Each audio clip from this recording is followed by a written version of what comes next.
Bahujan Samaj party से बाहर हो चुके इमरान मसूद अब नए सियासी ठिकाने की तलाश में जुट गए हैं। काजी परिवार ने रविवार को सहारनपुर में शक्ति प्रदर्शन करके अपने समर्थकों के मूड को भांपने की कोशिश की है। इमरान मसूद ने कांग्रेस नेता राहुल गांधी की तारीफ करने के साथ ही जयंत चौधरी को अपना भाई बताया। इतना ही नहीं, उन्होंने कहा कि राहुल ने भारत जोड़ो यात्रा करके देश में माहौल बनाने का काम करने के साथ ही इंडिया गठबंधन खड़ा किया है, जो बीजेपी को हराने की ताकत रखता है। इस दौरान इमरान ने राहुल और प्रियंका की जमकर तारीफ की और शोषितों को, वंचितों को और बहुजन समाज के अंदर रहने वाले उन तमाम लोगों के अधिकार की बात की। उसके बाद बहन जी ने सर्वजन हिताय सर्वजन सुखाय का नारा दे करके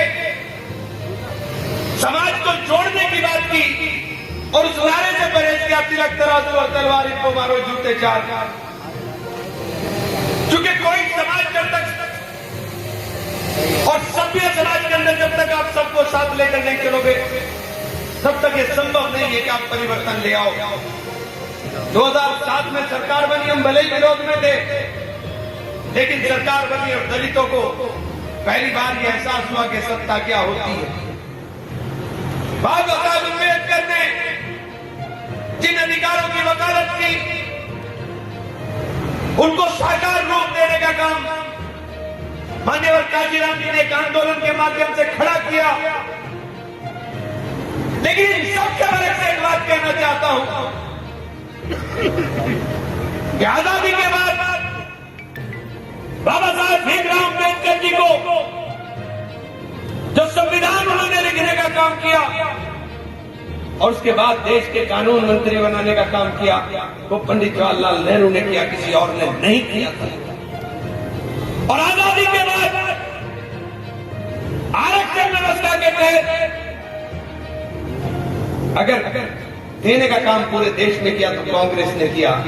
लेकिन इस योगदान को जब बुलाया जाता है, जब हम याद करते हैं बाबा साहब के योगदान को, याद करते हैं मान्यवर काशीराम जी के योगदान को, तो हमको ये भी याद करना चाहिए कि इस योगदान के अंदर कांग्रेस का भी बहुत बड़ा हाथ रहा। कांग्रेस ने दलितों को उत्थान के अंदर अपना जो कार्य करने का काम किया उसको भी याद रखना चाहिए। मैं ये बात इसलिए कह रहा हूं साथियों कि मैंने तो दलितों के अंदर बहुजन समाज पार्टी की नेता बहन कुमारी मायावती जी का हृदय से आभारी हूं कि उन्होंने मुझे स्नेह दिया, उन्होंने मेरे सर पर हाथ रखा और मुझे लिए एक रास्ता खोला कि मैं भी दलित बस्तियों में जाकर के उनसे बात कर सकूं। और मेरा दिल खुश हो गया कि जब दलित बस्तियों के अंदर जिस तरह का सम्मान और जिस तरीके से उन्होंने अपनी खुशी को इजहार करने का काम किया, मैं उनका सदैव ऋणी हो गया। और उसके बाद जब ये लखनऊ का फरमान जारी हुआ और दलितों ने जो रिएक्शन दिया, और ये बात उनकी सही है, जो पार्टी 2007 में अपने दम पर सरकार बना रही थी, वो पार्टी उत्तर प्रदेश के अंदर 2022 में दम तोड़ गई और मात्र एक विधायक जीता उमाशंकर सिंह, और वो भी सिर्फ अपनी वजह से जीती। जब मैंने ये बात बहन जी से की थी तो मैंने बहन जी से कहा था कि बहन जी, दो प्रताड़ित वर्ग हैं और दोनों को साथ लेकर के जब हम बात करेंगे तो एक मजबूत आधार बनेगा, और जब हमारा मजबूत आधार बनेगा तो अगड़ा और पिछड़ा हमारे साथ चलने का काम करेगा। बंद कमरे में बातें बहन जी की समझ में आती है, लेकिन बाद में पता नहीं क्या होता है, मुझे समझ में नहीं आया। बहुजन समाज पार्टी जीत की राजनीति क्यों नहीं करना चाहती? अगर आप परिवर्तन के लिए आए हैं तो सत्ता के अंदर जो लोग उत्पीड़न कर रहे हैं, आप उनका परोक्ष रूप से समर्थन क्यों कर रहे हैं? ये बात समझ से बाहर है। सहारनपुर का उदाहरण आपके सामने है। सड़क पर चलता हुआ बच्चा बोल रहा था कि अगर इमरान मसूद बहुजन समाज पार्टी से उम्मीदवार होगा तो एक तरफा जीत होने की काम होगी और दलित और मुस्लिम के साथ अगड़ा और पिछड़ा सब वोट मिलने का काम करेगा। जब जीत का रास्ता साफ दिखाई दे रहा है, जब जीत खुली दिखाई दे रही है, तब आपने अनुशासनहीनता बता दी। मेरी समझ में नहीं आया मैंने क्या अनुशासनहीनता की, मैंने कौन सी अनुशासनहीनता की। अगर लेटर में बताया जाता तो जवाब दे देता, लेकिन लेटर के अंदर कुछ नहीं था। और लेटर में जिस बात का जिक्र उन्होंने बार बार किया, मैंने सिर्फ उसी लिए उस बात को बड़े मन से बोलने का काम किया, वरना मैं जिक्र भी नहीं करता कि अंदर मुझसे क्या कहा। और जो और बातें हुई है मैंने बोली भी नहीं, कभी जिक्र भी नहीं, कभी जिक्र भी नहीं करेंगे हम।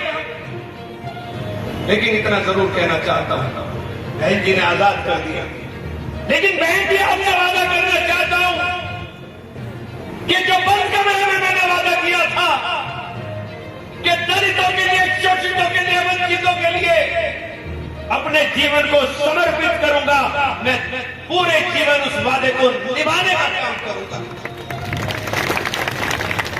आप भले ही लोगों के चढ़ाए में आकर के, आपके इर्द गिर्द जो लोग हैं, उन लोगों के अगर आप इतिहास में जान करके देख ले तो आपको अंदाजा हो जाएगा। लेकिन आपको तो बंद कमरे से निकलने कोई नहीं देता जब तक आप मिलोगे नहीं। बहन जी से मिलने वाले उत्तर प्रदेश के अंदर 450-500 लोग हैं जो संगठन के लोग हैं, जिनके हाथ में बस्ता है और उनका हाल ही हो गया बेचारों का। मैं तो देखता हूं कि वो एक एक रुपए के लिए परेशान रहते हैं, क्योंकि टारगेट पूरा नहीं हो पाता। मैं तो उनसे भी कहा, भाई तुमने अपना पूरा जीवन जिस मूवमेंट के लिए कुर्बान किया, अगर वो मूवमेंट सत्ता की प्राप्ति की बात नहीं कर रहा है तो इसका मतलब वो मूवमेंट के साथ धोखा हो रहा होगा। कोई दूसरा भी आदमी, हमारे जिले से एक नौजवान, बहुत नौजवान साथी, ऊर्जावान साथी और बहादुर साथी चंद्रशेखर उठ करके दलित मूवमेंट को